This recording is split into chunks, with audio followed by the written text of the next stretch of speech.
کیا مردانہ خصوصیات والا خواجہ سرا امامت نہیں کر سکتا؟ راولپنڈی پولیس نے ایک انوکھا مقدمہ درج کیا ہے۔ پولیس نے جنس چھپا کر امامت کروانے والے خواجہ سرا کو جوڈیشل ریمانڈ پر جیل بھی بھجوایا ہے۔ ایف آئی آر کے مطابق خواجہ سرا 1.5 سال تک مقامی مسجد کا امام رہا، متعدد مرتبہ نماز جنازہ کی بھی امامت کی۔ اہل علاقہ کی شکایت پر مقدمہ درج کروایا گیا تھا۔ خواجہ سرا کی امامت پر شریعت کیا کہتی ہے، اسی پر بات کریں گے معروف عالم دین محترم ضیاء اللہ شاہ بخاری سے۔ ضیاء صاحب، بہت شکریہ آپ کے وقت کے لیے۔ اللہ تعالیٰ نے جس کو جس جسمانی حالت میں پیدا کیا ہے، یقیناً وہ احسن التقویم ہے، تو کسی کی جسمانی خصوصیات کی بنیاد پر اس کے دینی علم پر اعتراض اٹھانا یا اس کی امامت پر اعتراض کرنا درست ہے؟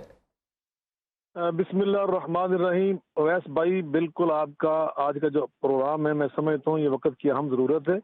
اور یقیناً آپ نے جس حوالے سے سوال اٹھایا ہے اس کے حوالے سے جو اسلامی تعلیمات ہیں میں اس کے مطابق عرض کرتا ہوں کہ بلا مبالغہ ایک وہ انسان جو مردانہ تمام خوبیاں اور اوصاف کا حامل ہو، لیکن اس کے اندر کوئی جسمانی عیب یا نقص ہو جس کی بنا پر ہم اس کو خواجہ سرا کہتے ہیں، لیکن باقی اس کے اندر تمام اوصاف، اس کی داڑھی ہو اور وہ مردانہ خصوصیات کا حامل ہو اور دین کا علم بھی رکھتا ہو، تو یہ ایک عیب کی وجہ سے ہم اس کے بارے میں یہ نہیں کہہ سکتے وہ نماز نہیں پڑھ سکتا یا نماز نہیں پڑھا سکتا۔ بلا شبہ وہ نماز کا امام بن سکتا اگر وہ قرآن اچھا پڑھ سکتا ہے، وہ قاری قرآن ہے، حافظ قرآن ہے، عالم دین ہے، اس طرح کے اوصاف اس کے اندر موجود ہیں، اس کے چہرے پہ داڑھی ہے، تو وہ مرد شمار ہوگا، اور اس کے اندر کسی جسمانی کسی عیب یا نقص یا کمزوری کی وجہ سے ہم اس کے بارے میں یہ کہیں کہ وہ نماز نہیں پڑھا سکتا، وہ ایسی ہے جیسے کوئی بندہ نبینا ہو۔ تو ضیاء صاحب اس کا مطلب یہ ہے کہ جو راولپنڈی پولیس کی جانب سے مقدمہ درج کیا گیا ہے وہ غلط درج کیا گیا ہے اور خلاف شریعت درج کیا گیا ہے؟ بالکل وہ غلط درج کیا گیا ہے، وہ دین اور شریعت کی تعلیمات سے بالکل بے بہرا ہونے کی میں سمجھتا ہوں علامت ہے۔ جس نے بھی یہ مقدمہ درج کروایا وہ بھی دین سے جاہل ہیں،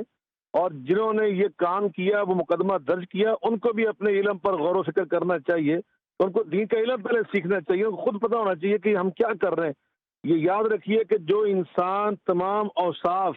جسمانی طور پر مردانہ رکھتا ہے، اس کے لیے دین کا حکم یہی ہے کہ وہ مرد شمار ہوگا، وراثت کے اعتبار سے، اپنے جنازے کے اعتبار سے، سارے جو سلسلے ہیں ان کے اعتبار سے، اور اس لیے وہ نماز پڑھا سکتا ہے، نماز پڑھ سکتا ہے، مسجد میں آ سکتا ہے، مسجد کا وہ خادم بن سکتا ہے، امام بن سکتا ہے، استاد بن سکتا ہے، خطیب بن سکتا ہے، وقت کا جج بن سکتا ہے۔ ضیاء صاحب، آپ نے جو موقف اپنایا ہے، جو علماء کرام اس موقف کی تائید نہیں کرتے، وہ کیا دلیل پیش کرتے ہیں؟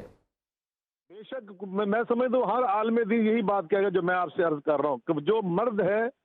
جس کے اندر اوصاف مردانہ موجود ہیں سوائے ایک عیب کے، وہ ایک جسمانی عیب ہے، اور وہ بالکل اس طرح عیب ہے جیسے کوئی بندہ لنگڑا ہو، کوئی لولا ہو، کوئی اپاہج ہو، اور کسی کا ایک کان کٹا ہوا ہو، کسی کی ایک آنکھ ضائع ہوئی ہو یا دونوں آنکھیں اس کی نہ ہو، یہ سارے جسمانی عیوب ہیں۔ لیکن ان سارے جسمانی عیوب کے ہوتے ہوئے اگر وہ حافظ قرآن ہو، اگر وہ قاری قرآن ہو، اگر وہ عالم دین ہو، تو وہ امام بن سکتا ہے۔ کیوں نہیں وہ امام بن سکتا؟ وہ وقت کا جج بن سکتا ہے، وہ ڈاکٹر بن سکتے ہیں، انجینئر بن سکتا ہے، وہ سارے ان اوصاف اگر وہ ان چیزوں کا علم رکھتا ہے تو وہ سارا کچھ بن سکتا ہے۔ بہت شکریہ ضیاء صاحب نیو نیوز سے بات کرنے کے لیے۔